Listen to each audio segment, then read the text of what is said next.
Hello and welcome to the first virtual Penguin Talk on how to boss your mood. Chloe and I are here to help you manage anxiety and also to teach you techniques on how to manage your mood in this uncertainty. We're going to speak, but after that we'll be having some time for questions. So please do drop questions as we speak into the comments and we can pick those up at the end. We want this to be really relevant and useful to you. I'm Sarah and I'm a Penguin author and also founder of Coaching Impact, and we help leaders in a variety of organizations help themselves to perform at their best, particularly under pressure or in anxiety-inducing situations. And right now, many of these clients are doing their best to look after their businesses, to look after their teams, to look after their families, and ultimately to look after themselves in this increasing uncertainty. And everyone is feeling something in this uncertainty. And I'm sure you're feeling a range of different things on a daily basis. I know I am. And you know what? It's okay. I'm going to be sharing with you 4 key practices that based on thousands of hours of coaching high performers in many different fields, high performers who have learned how to boss their mood when it matters most. And these practices we've seen work in boardrooms, classrooms, sports environments, theatres, even prisons. And we've seen these practices help people shift from being bossed by what they feel to choosing what they feel. So I'm looking forward very much to sharing those with you, but just a little bit about me. As a kid, I was passionate about performance. I loved dance, drama, music, and actually got quite good at it. And I got quite good at them because I had some brilliant teachers. They were brilliant because they taught me the power of practice, not just in my case, the violin or in dancing, but they gave me some really active techniques to help me, to help me manage my state, particularly when I was feeling nervous or when I needed to remain confident or had any pre-performance anxiety. And I thought, you know, what a great job. I want to teach. So I became a teacher and I taught for the first 12 years of my career and loved it. But increasingly, particularly after I had children, I had a desire to set up and grow my own business. So that's what I now do. I'm excited to spend this time with you and Chloe and you know, I really hope that by the end of this session, you have at least one practical thing that you can apply that allows you to boss your mood and make the choices that fundamentally matter to you. Chloe. Thank you, Sarah. Hi, everyone. Good morning. My name is Chloe Brotheridge. I am a hypnotherapist and a coach, and I'm the author of The Anxiety Solution. And I'm going to share with you some really quick, easy ways that you can calm your nervous system down and also train your mind to be more positive. So just to share a little bit about me, I used to really struggle with anxiety myself. It started when I was 15, where I had a massive panic attack. I felt like my heart was exploding out of my chest. I couldn't breathe. I was begging my friend to take me to hospital, only found out later that it was just anxiety. And I would worry about absolutely everything. I would get so nervous before meeting people that my hands would shake. And I massively held myself back in friendships, in work, because I never felt good enough and I doubted myself. And about 10 years ago, I went on a mission to become a calmer person. I had lots of therapy, read lots of books, tried all sorts of different things. And now I've made a lot of progress and I'm thankfully much calmer, and I get to help other people who have gone through the same sorts of anxieties as me. And it might be that you are feeling, you know, quite a bit more anxious right now with everything that's going on in the world. And I just want to say that that's really normal. There are so many uncertainties. There's so much about the future that we don't know what's going to happen. We don't know how long this is going to go on for. You might be worried about your health or the health of your loved ones, about, you know, your family's financial situation. You might be worried about school. It might be that just being, you know, cooped up with your family is enough to make anyone, you know, feel a lot of strong emotions. So just want to let you know it's really normal. Lots and lots of people are feeling the same. And so, yeah, I'm going to share with you 3 really quick tools to calm your nervous system down, calm your body down and your mind. And these are very practical things that you can do anywhere. And I want you to be following along with me at home if you can be doing so. So the first one is shaking. So I wonder if you can you can probably want to stand up for this one, but I want you just to shake your whole body all over, really quite vigorously, just shaking for a good few seconds, shaking your body. And this is actually something that animals do in the wild. I don't know if you've ever seen your dog or your cat, if they've had a fright, they shake their bodies afterwards. And animals do this in the wild because they are discharging the stress, the tension that they have taken on board when they've gone through something stressful. And so it's just a really quick and easy way that we can be getting rid of some of that tension and stress in our bodies. So I really recommend, if you're feeling, tension in your chest, or nervousness in your tummy, anxiety in any physical way, to shake it off. And you can do that to music. You can do it just in your room at home for a few seconds. So the second thing I want to share with you is, and I wonder if you can be following along as well, stroking your arms like this. So it actually feels really nice to do this. Feels good to do this. It's something that comes from a type of therapy called havening. And in havening, you can continue to do this, I'll stop. In havening, they found that when we stroke our arms like this, it helps us to produce more serotonin. And you might have heard of serotonin before. It's often known as the happy hormone, helps us to feel calmer and more at ease in ourselves. So sometimes I recommend people doing this before bedtime, just to help them to switch off from the day and calm their bodies down. Or if you've been watching the news and you've seen something that's a bit upsetting or anxiety provoking, just giving yourself some calming arm strokes like that. And so the third tool I'm going to share is belly breathing. And so often particularly when we're stressed or anxious, we breathe into the top part of our chests. And yet when we breathe deeply into our bellies, it has this effect of calming us down. It helps us to get out of fight or flight mode, where we are maybe having a racing heart or racing thoughts, and into rest and digest mode, which is the body's relaxed state of the nervous system. So I wonder if you can just really relax your belly, and maybe that means loosening your trousers or your leggings, or just releasing your belly, and put your hands on your belly. And as you're breathing in, letting your belly expand like you're blowing up a balloon, and then letting the air go, letting your belly kind of go in again afterwards, and just taking some nice deep belly breaths like that, letting your belly expand on the in breath, and then letting your belly go in again on the out breath. And so we can do this anywhere. No one needs to know we're doing this. You don't need to put your hands on your belly when you're doing it. That's just to get used to the feeling of really breathing into your belly. But it's such a simple way to calm yourself down and to settle your nervous system down. What was that like for you, Sarah, to try those 3 practices? Perfect, actually, Chloe, particularly as my heart was racing before this whole live stream anyway. So it was a lovely opportunity just to focus on my breathing. So thank you. Amazing. Thank you. Good. So the next thing I'm going to share is about having a gratitude practice. And there have been quite a few scientific studies into gratitude, and they found that it can help us to train our minds to be more positive. And there's obviously a lot of things we're seeing in the news, lots going on in the world that is quite a lot of doom and gloom, and yet there are still things that we can find in our lives, in the world, that we can be grateful for, and that we can focus on to help us to feel better and help us to feel more positive during this challenging time.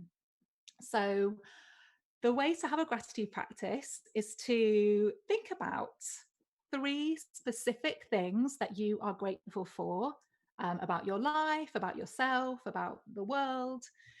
And it's really important to be specific. So if I was to say, every day to myself, I'm grateful for my mum, I'm grateful for my home, I'm grateful for my dinner. These are nice things to be grateful for, but we'll get bored of saying those day after day. And they become a bit less meaningful when we say the same thing every time. So the more specific we can be about what we're grateful for, the more creative we get to be, the more things we can think of, and the more our brain has to work and search for good things to be grateful for. And it's this mental searching that helps to train our minds to be more positive, to notice more and more good things in our day-to-day life. So if I'm thinking about 3 specific things I'm grateful for, I'm really grateful for the person that picked the broccoli that I ate for my dinner last night. You can get really that specific. Or I'm really grateful that my grandma knows how to use Zoom, and we had a really lovely chat on Sunday. I'm also grateful that I get to have a walk outside every day and explore new areas of Hackney in London where I live. So 3 really specific things that I'm grateful for. And you can do this, you can write it down, maybe every day or a few times a week. It might be something that you just say in your head. Sometimes I like to think about what I'm grateful for at the end of the day before I go to sleep. It might be that you have a conversation over dinner about what you're grateful for with your family or with your friends when you're connecting online. It's a really lovely thing that you can do to hear from other people, because it's just lovely hearing what people are grateful for. It's really, really heartwarming. So I would love to know from you guys, can you post in the comments what is some specific things that you are grateful for right now? And Sarah, I'd love to hear from you. What are you grateful for about in the moment? Yes, so I love your point about making it really specific, because I think what I'm really grateful for is to have this time with my children at home, and they are older, they're 21 and 24 now, and they're not normally at home. So I'm really grateful for having that really focused family time. And I'm grateful for bananagrams, because I've never known that game before, and we've had every moment for the last 5 weeks playing family games around bananagrams, and I'm really grateful for that. That's amazing. Thank you for sharing that. I'm just going to read some of the comments out. Someone's grateful for Netflix. Where would we be without Netflix, honestly? Radio, having a garden, discounted Easter eggs. I need to get on this. Okay. What else have we got? Disney films, online Zoom classes, my best friends. I'm grateful for my ballet teachers who are continuing to teach. This is amazing. There's something really lovely, I think, about reading other people's gratitude lists. So I really recommend having this as a bit of a practice that you do every day or a couple of times a week. And, having a conversation with your family about this over dinner. It's a really nice change from, complaining about the day to actually, what was good about today? What have I got to be grateful for? Lots of people saying they are grateful for their garden, Monopoly, your dog, Wi-Fi. Yes, I think we're all most grateful for Wi-Fi. Braces coming off, hooray, that's a big deal. Your cat. Yes, I wish I had some kind of pet. I think there's lots of people wishing they got pets before lockdown. Amazing. So I'm going to hand over to Sarah now. She's going to be sharing her tools and advice, and I can't wait to hear what she's going to share. So yeah, over to Sarah. Hello everybody, so I've stood up because for me standing up gives me energy, and to support one of Chloe's points, the whole idea of shaking out. And it actually reminded me, Chloe, of when I was a teacher. Between lessons I used to shut the door and then just jump up and down and shake my wrists and think, right, okay, next lesson. So these are 4 practices that I would like to share with you that I referred to when I spoke to you earlier on. But the most important thing I really want to land here is that what we know is it's very, very hard to remember any practice or anything that we might share with you today in a moment of pressure or a moment of anxiety. We need to have a pressure practice that we've organized and crafted outside of pressure so that we can apply it when we feel these feelings.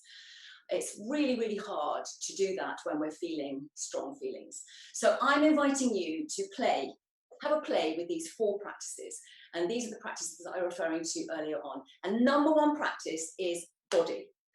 So think just now, how just check in on yourself and your body position. Is there tension in your shoulders? Do you want to stand up? Do you want to shake, as Chloe said earlier on? Just check in to what's happening in your body.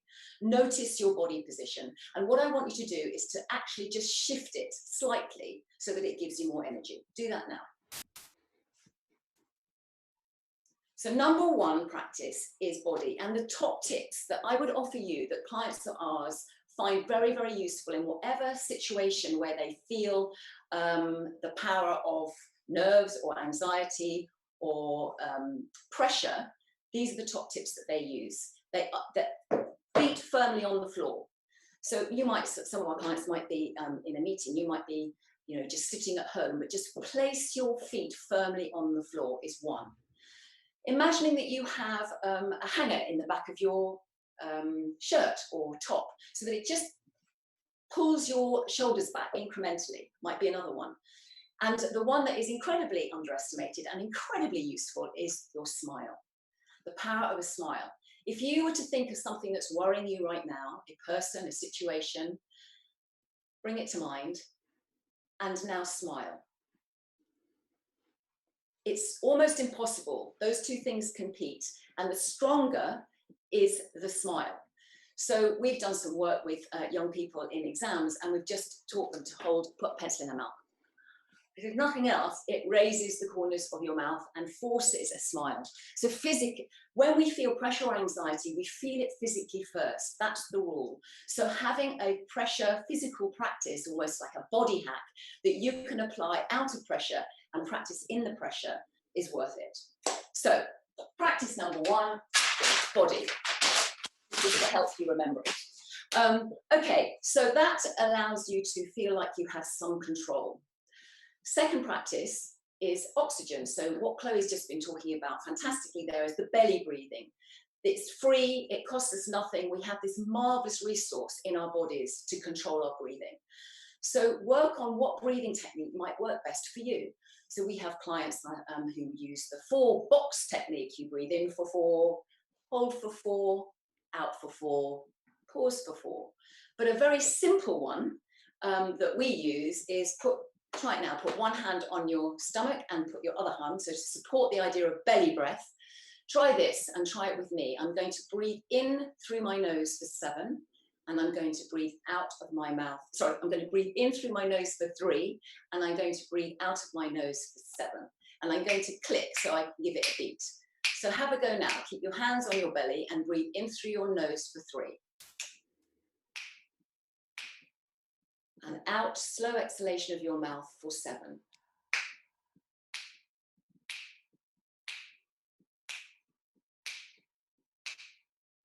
And just notice how you feel.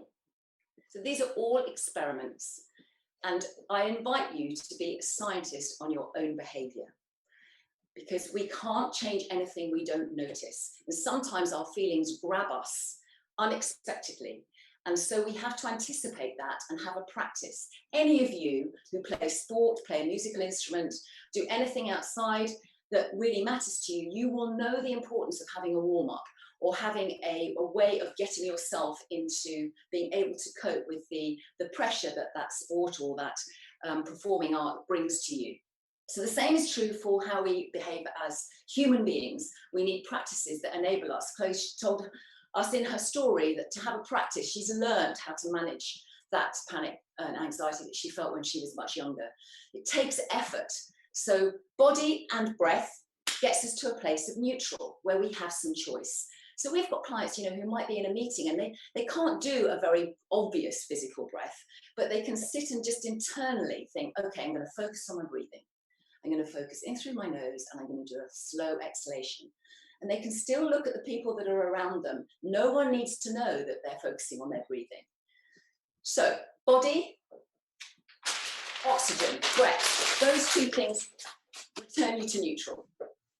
That allows you then to have practice number 3, an energy self-talk.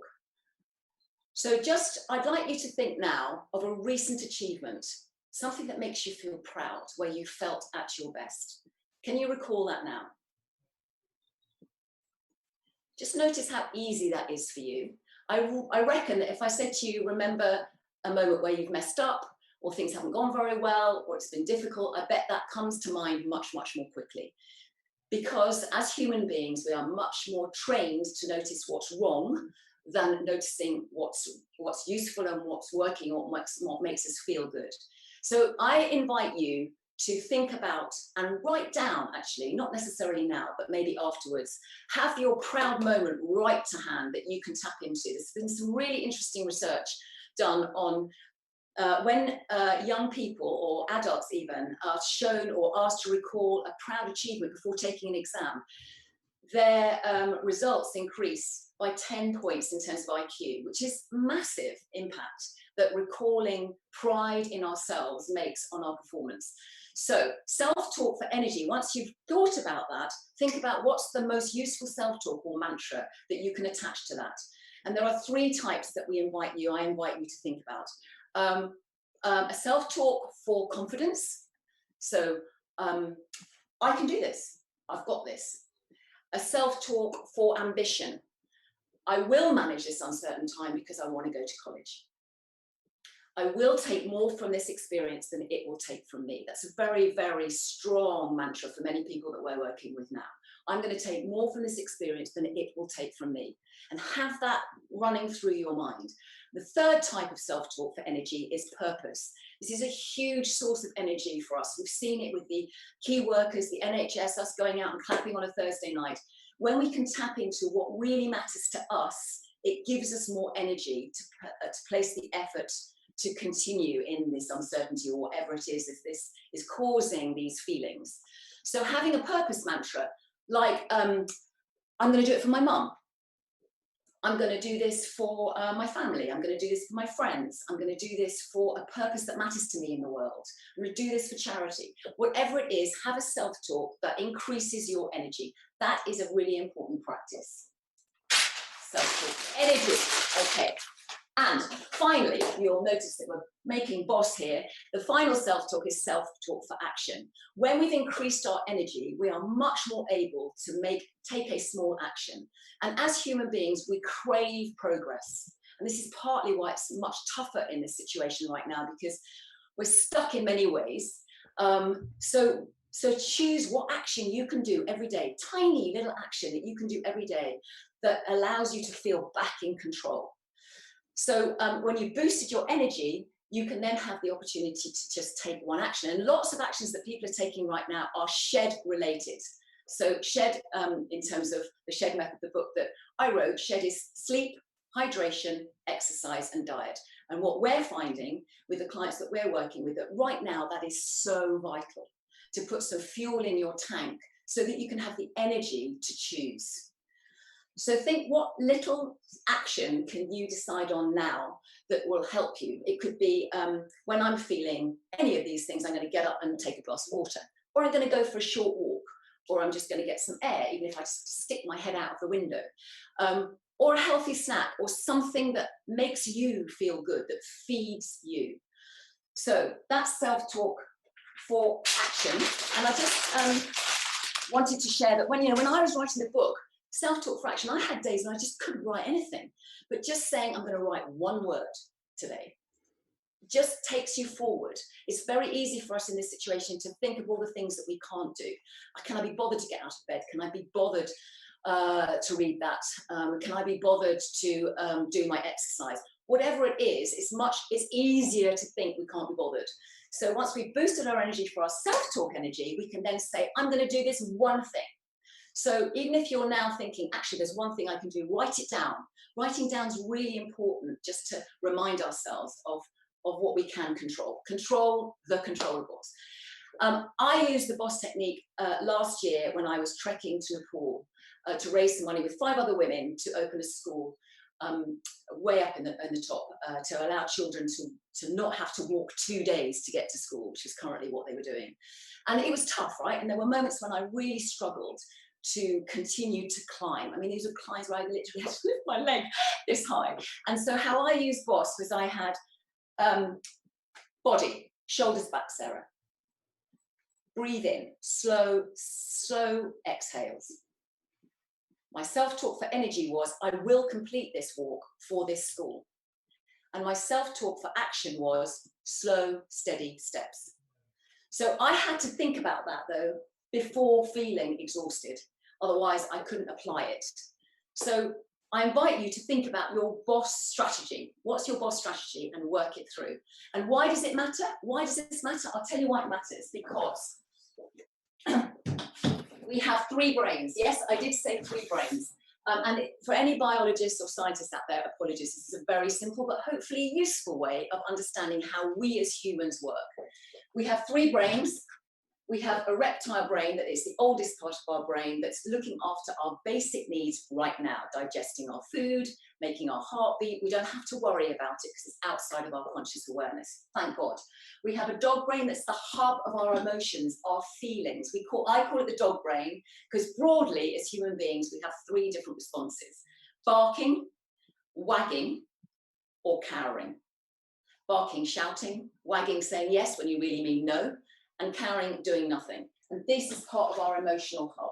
And round all of this, we have our fantastic human brain that is listening to the words that I'm talking to you now, making sense of it, and giving it some meaning. It allows us to do some brilliantly human things that no any other animal on this planet can do. So we have these three brains that are dancing and speaking to each other all the time. The most important thing to remember is that these two are faster than this one, which is why we get stuck with a feeling and we can't think what to do.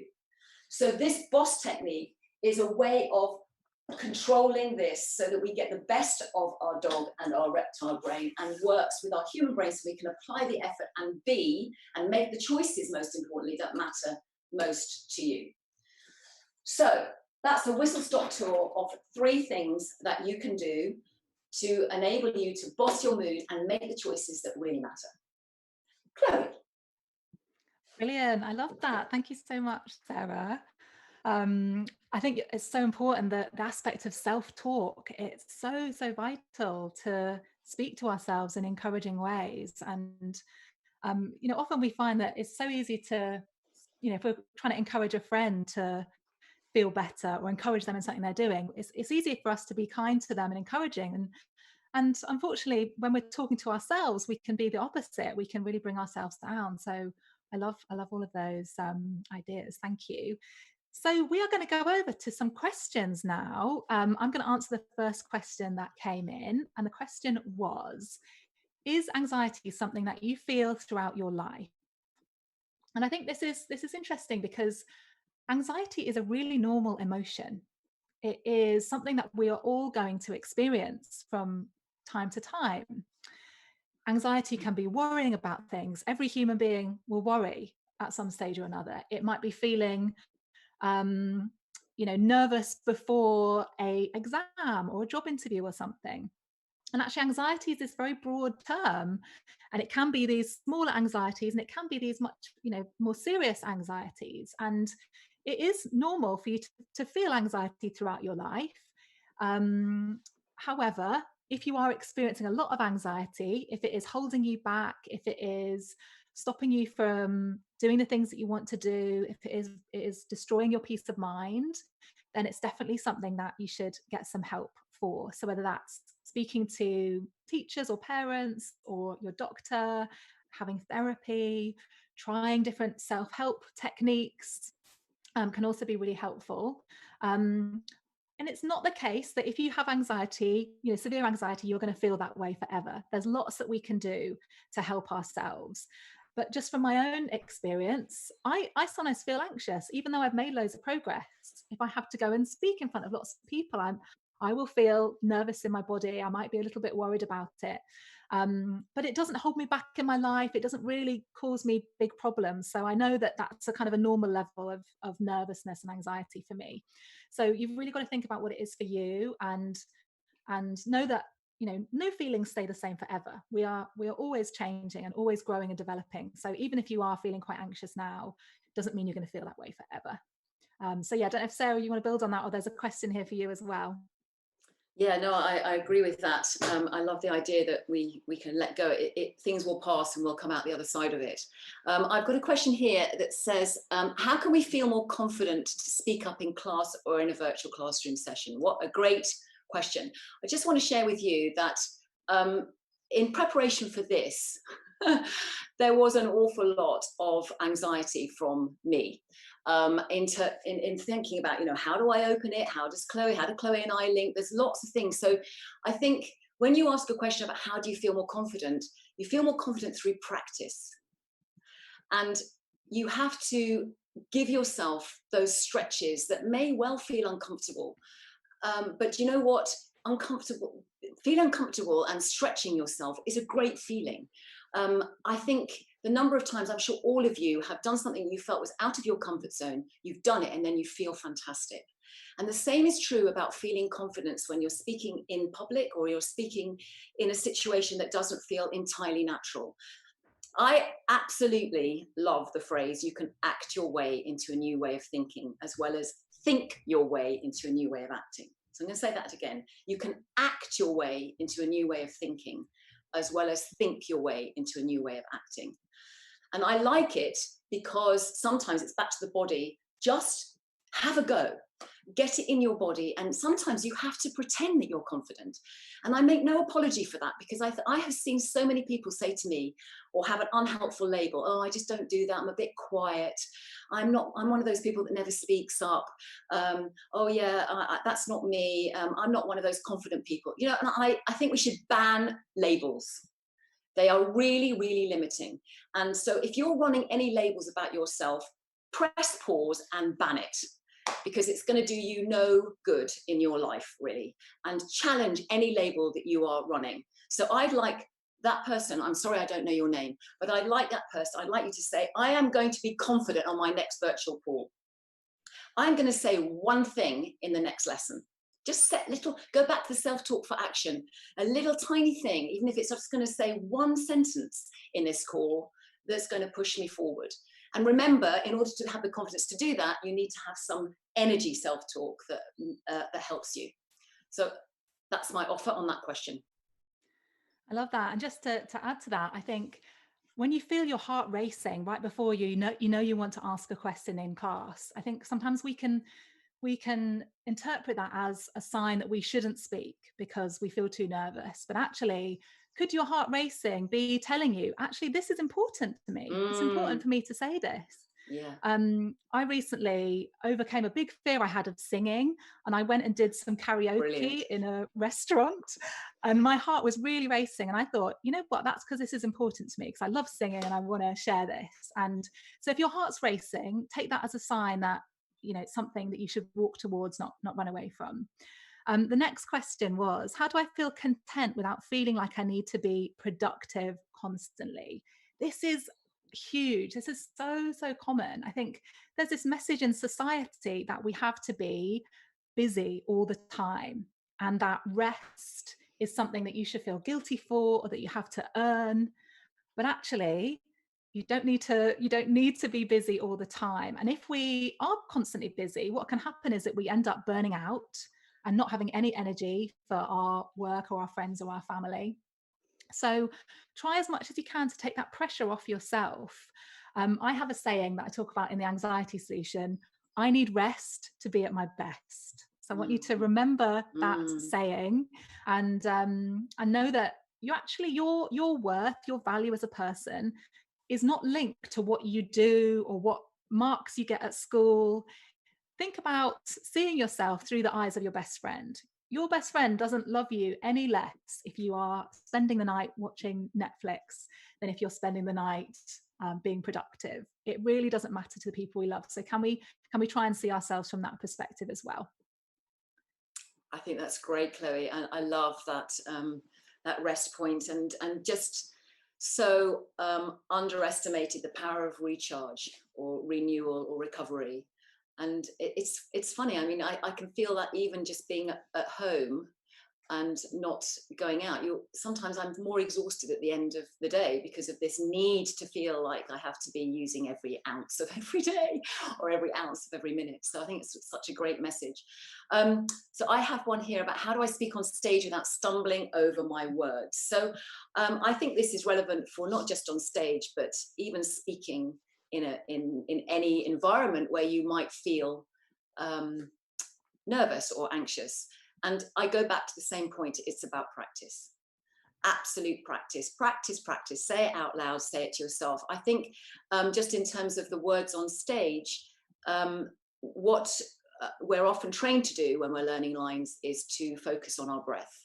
So when you think you've forgotten them, the thing to do is to breathe, because actually it's just your system, your body needs to get those three brains aligned so that your human brain comes back in the equation, because you do know it. So again, it's back to this practice of managing you, knowing what you're going to do to remain calm, and trust that with practice, you will be who you need to be. Love that. I love that. Just to add to that as well, I love to reframe anxiety as excitement, Yes. because excitement and anxiety are similar emotions. We might get butterflies, we might have that extra energy, that feeling of adrenaline. Can you tell yourself, I'm excited to go and speak on stage? And by telling yourself that, you're starting to reframe it and remind yourself that it's an opportunity. It is something positive. It's not something really that has dire consequences. So tell yourself, I'm excited. I'm excited.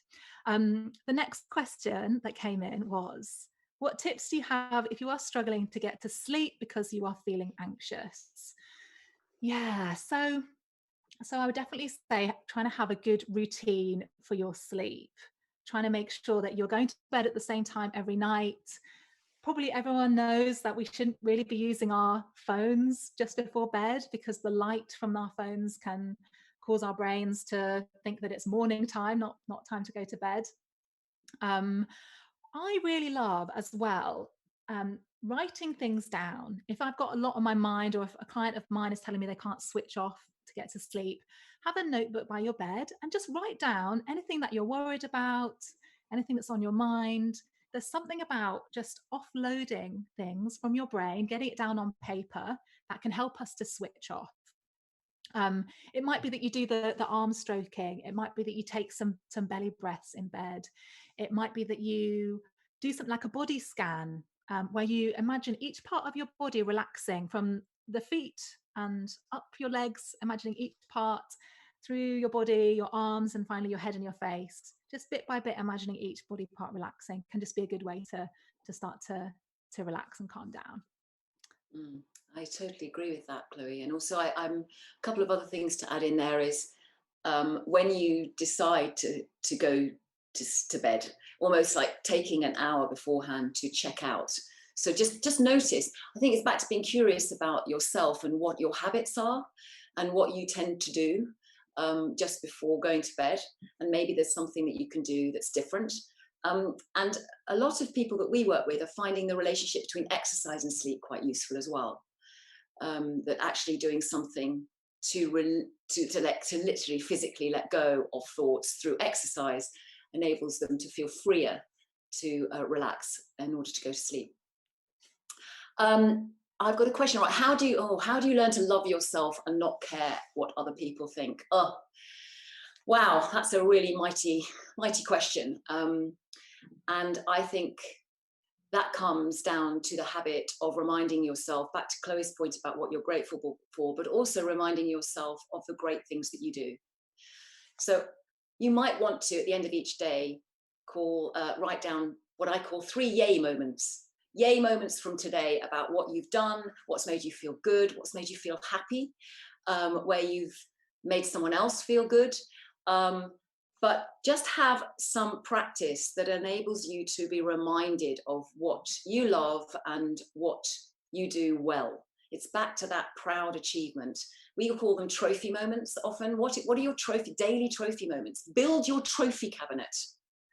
Put it up on your wall. Put the things that really matter to you and make it like a trophy cabinet. People that need to perform well or love themselves and stride into the world with self-love need to bank up all the things that actually you know that you're doing well. So I would really encourage you to build your own trophy cabinet. Remind yourself as a daily practice of what you've done that makes you feel good, and keep the self-talk mantra supporting you. Totally. And also I think remembering that self-love is a journey. Sometimes we can put ourselves under pressure thinking that we've got to love ourselves. And if we don't, it can become almost another thing to beat ourselves up about. So know that it's the journey. Be as kind to yourself as possible. And also know that love is an action. How can we show ourselves love? How can we act like we love ourselves? Whether that's you know, having a really early night if that's what you need that day, or taking yourself for a walk, or speaking to yourself really kindly, or having a bath. You know, if you were acting like you love yourself, what would that be like? And just start to take that action, and you will start to believe it and take that on board as well. Mm.